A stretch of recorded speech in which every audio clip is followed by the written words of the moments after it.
week's episode of the Goodrum Show with me, Chris Goodrum. As per usual, a big thank you to everybody that watched last week's episode of the show and commented, and there was a lot of you that commented. It seemed to spark an awful lot of debate, it has to be said, and I was quite surprised, but thank you for your comments. It was really appreciated, and congratulations to those of you who figured out from my cryptic or maybe not quite so cryptic clue in last week's episode of the show as to what we were going to be looking at today. And as you can see, Waterford. And before I go on, I just want to say something about the title page. Now, it's kind of broken the usual norm, shall we say, because the samples are, well, not quite, well, yeah, they're not really actually available at the moment, and we'll get onto that in due course. And I wanted to basically show the really nice packaging that they all came in. Now, ordinarily, when I get samples from a distillery or an independent bottling company, they'll just be bottles. They'll be wrapped up in bubble wrap and in a box or a jiffy bag, and sometimes they'll have printed labels, sometimes handwritten labels, sometimes I'll get things like this where the original label has just been scribbled over, and it's, at the end of the day, to be honest with you, I don't really care how they come. What is obviously important is the juice in the bottle. But basically, what I wanted to do was show you, the attention to detail that the distillery has gone to just over sending out samples. And so I basically gave them all to my partner Julia and said, be creative. So she said, oh, water, and photographed them in the bath. Okay, I'll live with that, So, but anyway, as you can see, they came in an own custom box with the misspelling of terroir on the front of it, or apparently this is the Irish spelling of terroir. I think I'm having my leg pulled here, but never mind. So I mean, look, it's all been purpose made. All the individual bottles fit inside here. It had a really nice kind of sleeve with quote, which said, "All great truths to beginners, blasphemies." Apparently that's George Bernard Shaw, but it just goes to show this the attention to detail that Mark and the distillery have gone to just over the samples. It just shows you the attention to detail that just pervades the whole project, I suppose, for want of a better word. So a big thank you to both Mark Rainier and to Mark Newton for the samples for today's episode of the show.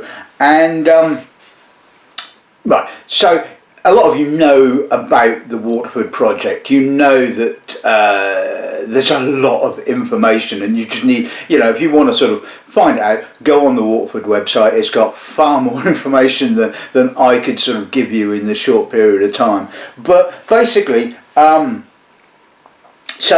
it's the brainchild of Mark Rainier. Came to prominence at Bruichladdich, as you well know. He was part of the Murray McDavid team that bought the distillery, and shall we say he's, what's the polite word to use?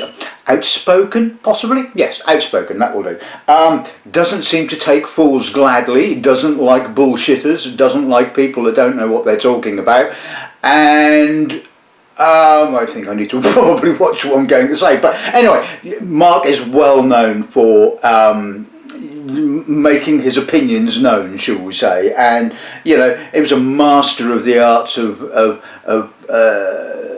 these kind of things, and certainly when he was at Bruichladdich, promotion, anything he could use. I mean, you remember WMD and the Yellow Submarine business, I suppose. So, but the one thing you can't knock Mark Rainier for is his passion for whiskey, and probably other things as well. I mean, it just seems to me that when he gets his teeth into something, that's it. There's no kind of half measures here. He's going all in, shall we say?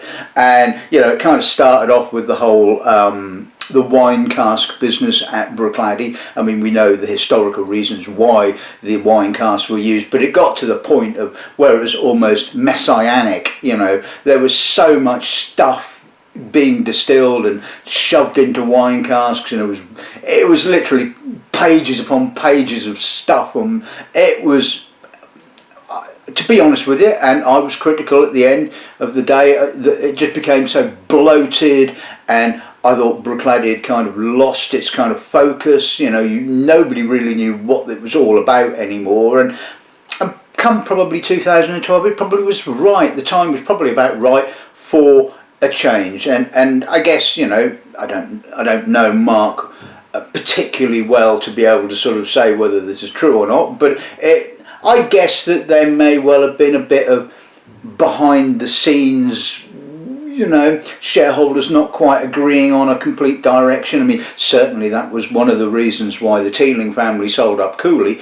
So basically, when Remy Contre came along with a big wodge of cash, probably Mark thought, right, let's cash in on this. I'm going to go off and do my own thing. And of course, by that time, his own thing was terroir, and it was just, that was the next big thing, terroir. And terroir in barley and in whiskey. And now, of course, we all know that terroir in winemaking exists. I mean, nobody's going to argue that. Well, some people probably still do, actually. But, when you think about the whole AOC system in France, for example, it's all built on the concept of terroir, the facing of an elevation of your vineyards, the soil composition, etc., etc., etc. It's all well known, and certain grape varieties like Pinot Noir and Riesling, for example, are prime grape varieties that showcase the terroir of individual vineyards. But this whole business about terroir in barley, now this was a bit kind of controversial, has to be said, and I will be honest with you and say I didn't believe it. I was a terroir, a whiskey terroir disbeliever, and until Adam Hammett at Bruichladdich kindly sent me these, and you probably remember when I did an episode of the show on these, the regional barley trials, new make. It was just there. The evidence was in front of my eyes, and it was obvious that the only difference between all of the three samples was the area that the barley had been grown in. Now, it was the same barley type, everything else exactly the same. So the differences could only be about the terroir. Sold. I was convinced. But it's one thing to be able to taste it in new make spirit, which is basically completely and utterly unfettered. The next question comes, how or does this terroir element still exist after you've basically aged it in oak for a while? And of course, I have some samples here, and we will indeed find out whether that is indeed the truth. So, the distillery itself, I believe, started production in January of 2016, and it's kind of another indication of Diageo not really knowing what the hell they're doing. I mean, they know, I've said it so many times, and I've been told that Diageo know bugger all about whiskey, and they pumped millions into the site. It was, the ex-Guinness brewery, state-of-the-art facilities, and then they just go, well, we'll just shut it, and then they flogged it off for an absolute song. Apparently, it's like, well, commercial, Anyway. So one company's loss is another person's gain, I suppose, and sort of Mark found himself with all this state of the art kit, and just basically bought a couple of stills, as you do, funnily enough, ex-Inverleven stills, and funnily enough, the still that sat outside Bruichladdich for all those years. It was basically refitted, and I don't know where they got the other Inverleven still from. I thought that had disappeared off to Sweden or somewhere.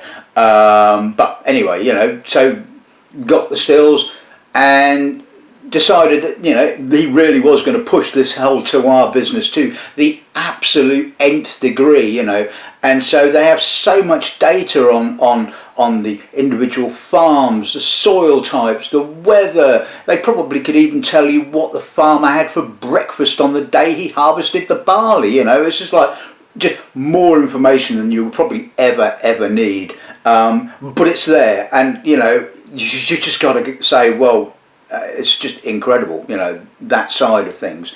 But of course, you know, as I've always said, you know, the end of the day, what really matters is juice in the bottle, as they say. And I think I'm probably going to shut up because I've probably said enough. And like I said, if you really want to sort of dig into the whole concept of what Waterford is doing, then there is more than ample information on their website. So take your time to have a look at that, and you know, I will introduce the lineup.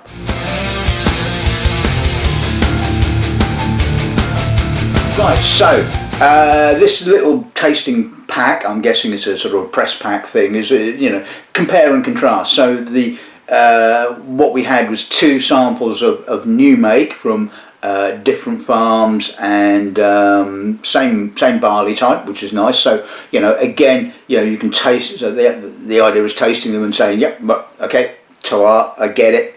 Then a couple of representative bottlings that will be coming in due course. Obviously the cask makeup of these samples is both all the same, although the finished product might be tweaked one way or t'other a little bit, and a sample of the organic. So basically we'll kick off with the 2 new makes. This is from, now here we go, Irish words, I'm going to sort of murder them, you know, so bear with me on this. Timogue farm, I believe. So it's Olympus 2017 barley. The farm was Timogue, like I said. The farmer's name is Richard Carter. The soil type is fine loam, so you know what loam is, you know.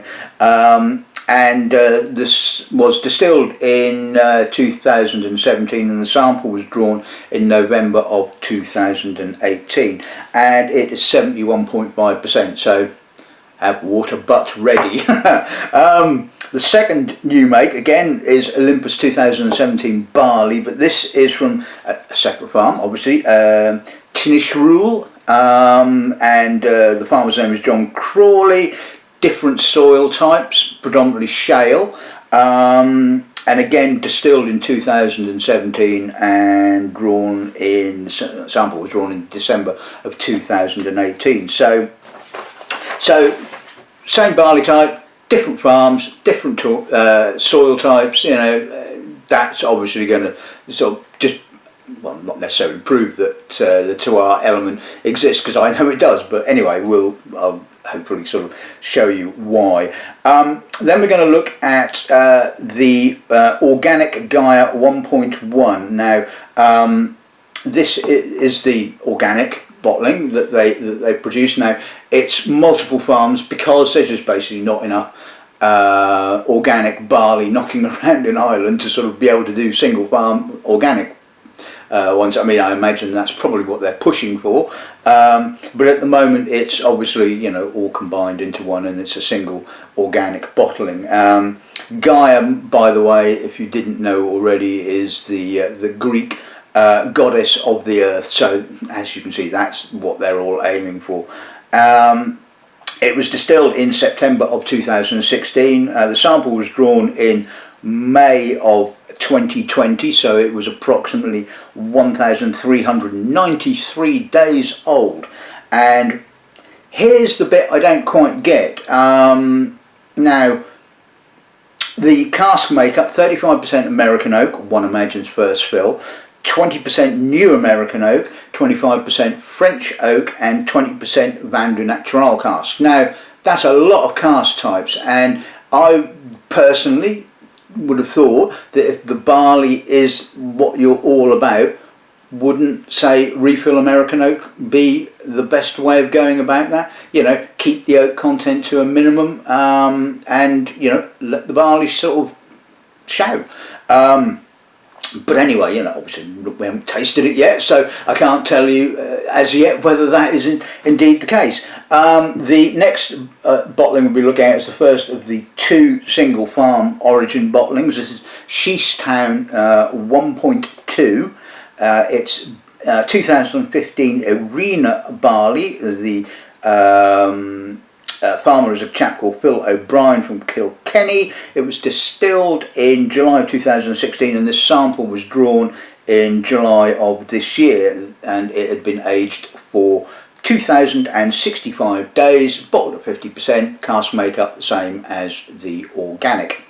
And the final bottling of the day is the Ballymorgan 1.2.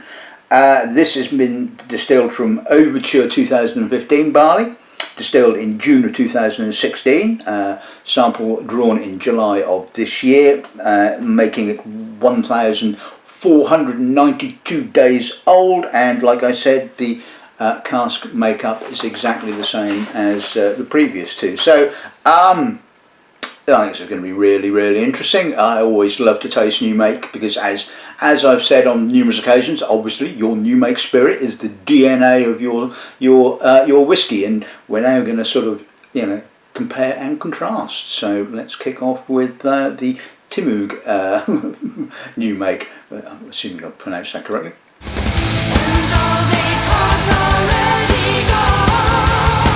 Right. Okay. So let's see what the nose gives us then. It's warm, it's rich, it's quite oily.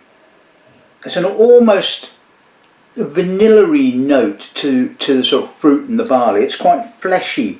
There's a lovely sweetness to it. There's apricot, a little bit of pineapple, a little bit of soil, some minerally notes. It's a touch of acetone. I mean, obviously this is new make spirit, you know, that you wouldn't expect not to be. It's an almost kind of sort of made almost coal. It's like smelling fresh coal. It's not dust. It's not coal smoke. It's like taking a piece of coal and sort of smelling it. You know. Hence, like I said, it's just so much obviously about the terroir. You know, this is what the loam soil has created at the end of the day, and it has that sort of broadness, that warmth, that sort of, you know, that kind of feeling, and it is really very, very complex. Let's see what the palate's like.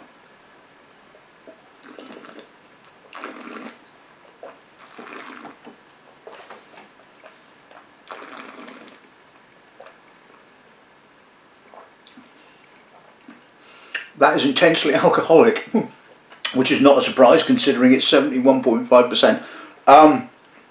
But it's full. It's like the nose. It's rich. It's rounded. It's quite soft. There's a semblance of sweet white fruit, barley, soil. I'm not quite getting so much of the sort of off the still carbolic-y kind of notes, but that's got no finish at all because obviously you just got alcohol. So I'm going to put a little drop of water with it, and well, more than a little drop of water to see what that does to it. Less oily now. There's maybe a little bit more citric freshness, but that warm vanilla-like kind of feeling, rather than more than a note, is still noticeable. There's a little bit more green fruit now, and a touch of almost a touch of spice. Again, like I said, this is a really very, very complex new make, and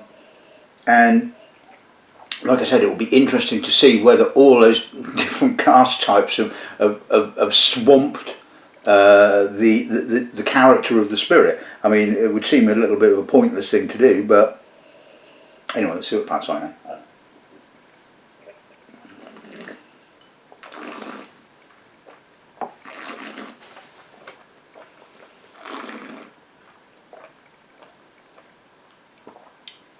Again, less oily, still quite earthy. Nice touch of lemon zest now. Lightly oiled. There's a little bit of an edge to the finish, but a sort of a minerally kind of edginess happening there, and it's like I said, I mean, it is just very, very impressive. And so, I mean, I'm not a specialist in sort of like soil,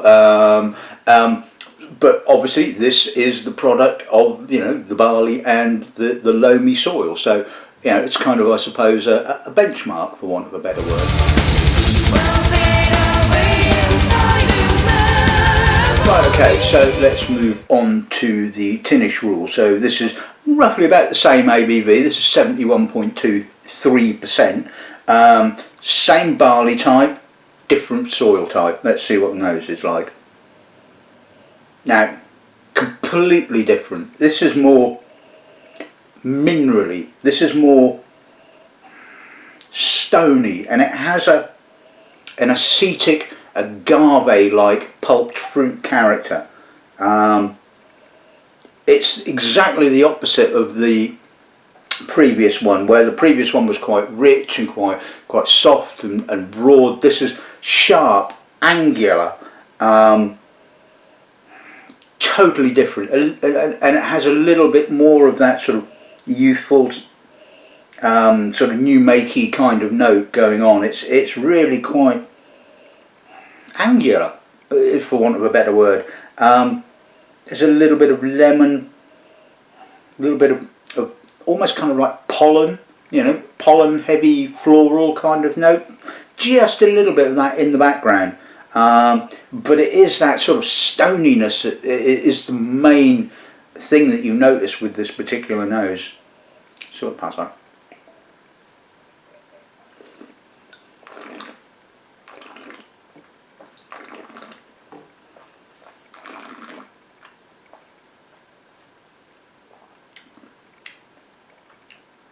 Now I'll tell you what, that doesn't taste 71%. I mean, the alcohol is just so well contained, unlike the previous one where it was just like nothing on the finish. This has got some length to it at the moment.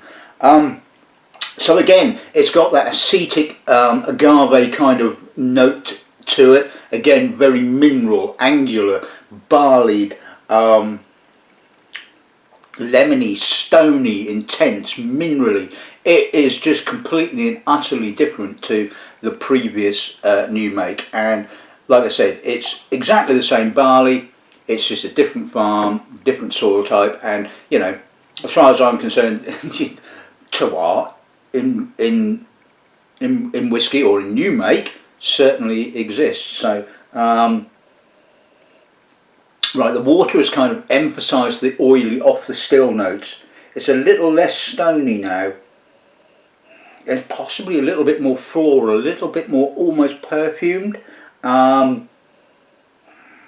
It's a little broader, not quite so angular now, but still really complex. Let's see what we pass on.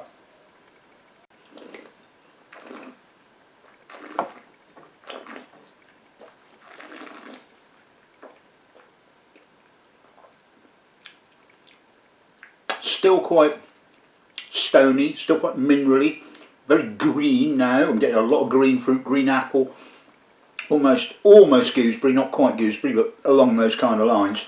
A little bit of cabbage as well, actually. Really intense. There's a little bit of granulated sugar, so there's a little bit more sweetness, but I mean, that's just still really stony, really minerally, and it's just obviously that's, you know, the combination of the Olympus barley and the shale soil has produced this new make.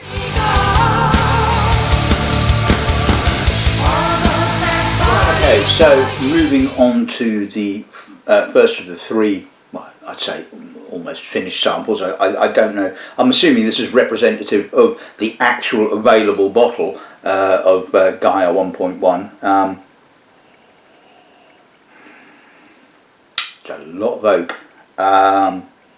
a lot of creamy American oak, a lot of first fill American oak, a lot of virgin American oak, a lot of oak. I mean, it's a lovely nose. It's a crowd pleasing nose. It's the sort of nose that you go, oh, that's lovely, because it is lovely, but it's really oaky. I mean, there is some barley notes there, but it's all sitting behind the oak. There's a little bit of green apple. There's a little bit of wininess, a bit of earth, you know. And I'm trying to ignore the oak. I'm trying to ignore all that bloody American oak, and it's sort of, I'm feeling almost the same about this as I am about the Ben Romack organic. The question is why? You know, I don't understand why so much oak. Wouldn't it have been?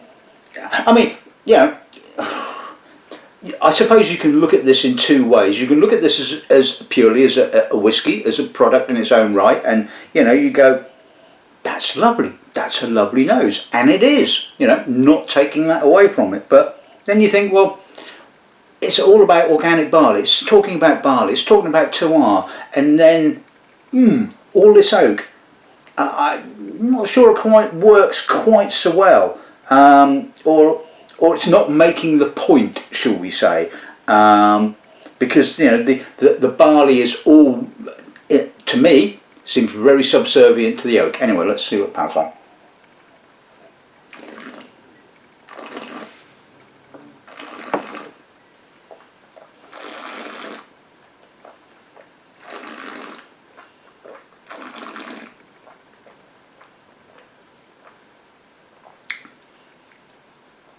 The palate, likewise, it kicks off with all this oak, creamy, vanilla-y, milky, coconutty oak.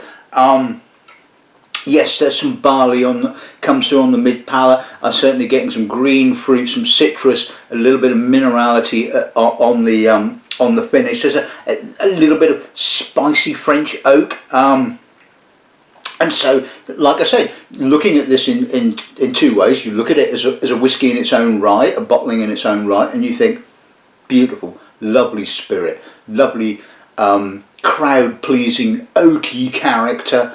And then you look at it as an experiment, and you think, well, has it really worked? Am I getting all this terroir, organic-y, barley character? And the answer is no, I'm not. I'm getting far too much oak in actual fact. And so from that point of view, I don't really think this is particularly successful. But as a whiskey in its own right, like I said, as something that you enjoy drinking, it is absolutely gorgeous. It's got a lovely progression. I mean, you know, yes, anyway, it's pleasant.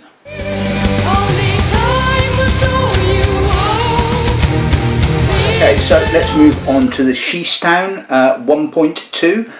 Let's see what the nose gives us on this then, shall we? Now it's full. It is oaky, but it is not as oaky as the organic. It's quite a bit of sweet vanilla, but it's quite taut. I'm getting more taut barley, pear, pepper, a little bit of wood smoke, a little bit of tight French tannins, a little bit of a touch of wininess, but the barley is certainly more up front. It's more, you know, front and centre. The oak is playing more of a supportive character. Now I don't know if that's because the barley is just able to deal with the oak more. I don't know. I don't know whether there's any refill American oak. I mean, possibly. I don't know. Is the honest answer. I probably should have asked, but I didn't. But I would guess, you know, because the distillery's only just sort of started off, I would imagine it's got to be first fill American oak. Maybe it's it. Maybe the barley has just got a little bit more personality and can cope with the oak a little bit better. I don't know. But certainly I think this works more. I'm getting more of the barley character. I'm getting that taut barley character. That sort of, you know, sort of pass on.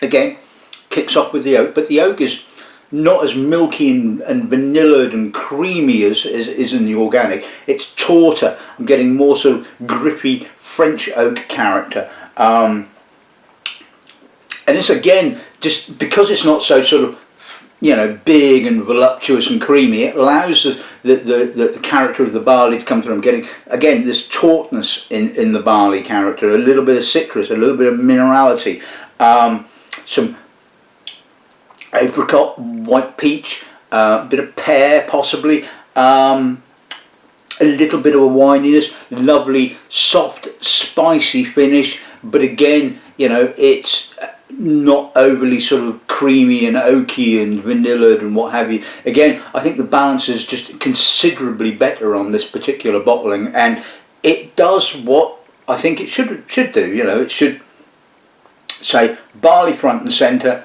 oak supportive. And so, you know, where, like I said at the beginning, I personally would have used refill American oak to sort of do this. It's obvious from this particular bottling that you can get away with you know, a multitude of casks if the barley has the cojones to kind of like stand up to it, and it just seems like that this actually does. So as far as I'm concerned, this works a little bit better than the organic.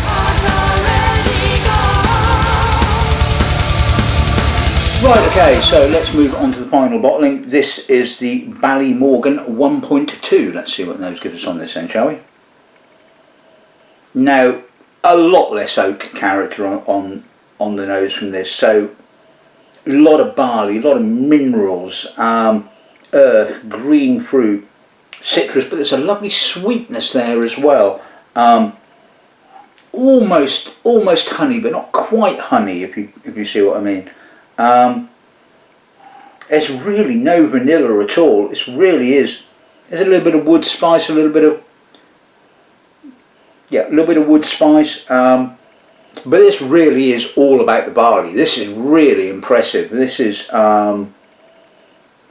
obviously I've not tasted the new make of this particular farm, so it's difficult to sort of say how close it compares to the new make, but it certainly has more spirit character, and it has more barley character and less oak, and to me that's absolutely fine. That's great.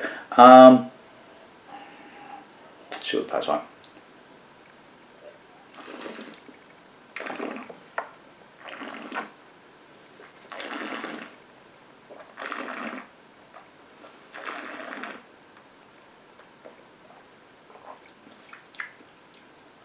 Again, less vanilla, less oak, more barley, earth, citrus, minerals. I mean, yes, okay, so it has spent considerably less time in the cask than the Sheestown, for example, and a little bit more actually than the organic. Just quickly checking how long the organic had been aged for, and you know, so you wouldn't expect quite so much. I mean, but the thing is, as we well know, with maturation in oak, it's not a case of, it's not a step-by-step thing. It's not like sort of, you know, it's not a kind of filtering and then additive. It's all kind of happening at the same time, and but obviously the longer you leave your spirit in the cask, the more wood influence it will have. So yes, less wood influence, a lot more barley, a lot more minerality. Yeah, I mean that's just an absolutely stunning whiskey. It has to be said. I mean, I love those two bottlings. I think those two bottlings just are absolutely sort of like, you know, just spot on. You know, the oak, like I said, is all very subservient, and it just allows the character of the barley to come through, and yeah, good stuff.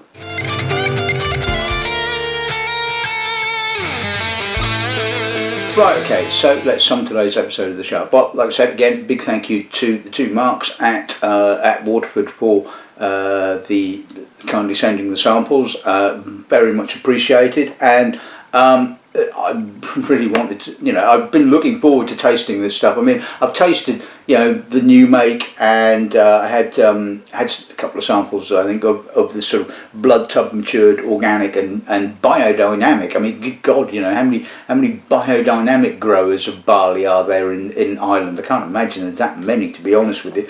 I mean, you have to jump through enough hoops to be sort of certified organic, let alone anything else, sticking your cow's horns on your head and sort of dancing around in the moonlight while burying a bit of, cow's horn with stuff in it in the ground, No, honestly, I'm being a bit facetious now, but, we'll steer clear of the biodynamic, all that kind of business. Anyway, but so coming back to today's episode of the show,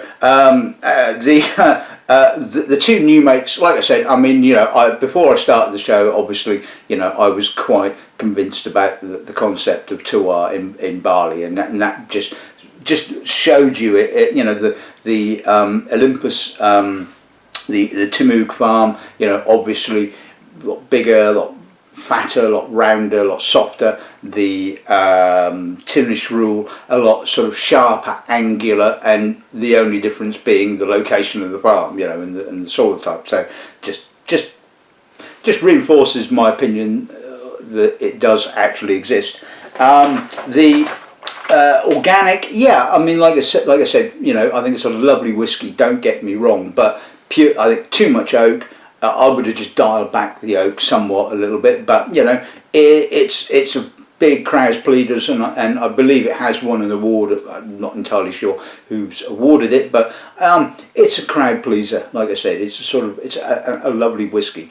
The Sheestown, I mean, again, better balance on the oak, more about the sort of like the barley, and nice grip to it, nice length. I thought that was really quite impressive.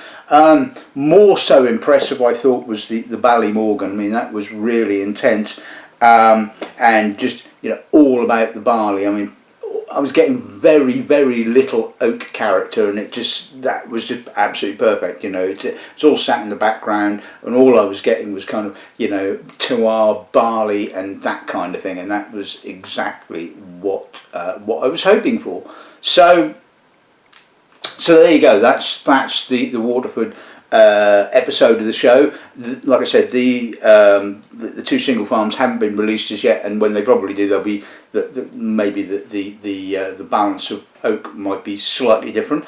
I do have some stocks of, not very much, a little bit of stock of the previous release number 2. So if you are interested, then obviously give me a shout and we'll see what we can do. So yeah, that's pretty much it for today. I hope you've enjoyed this week's episode of the show. I think it's been really, really intriguing, and it's obviously an episode of the show I wanted to do for quite some time, so I've kind of ticked that one off my bucket list, shall we say. So until next week, good afternoon and good ramming.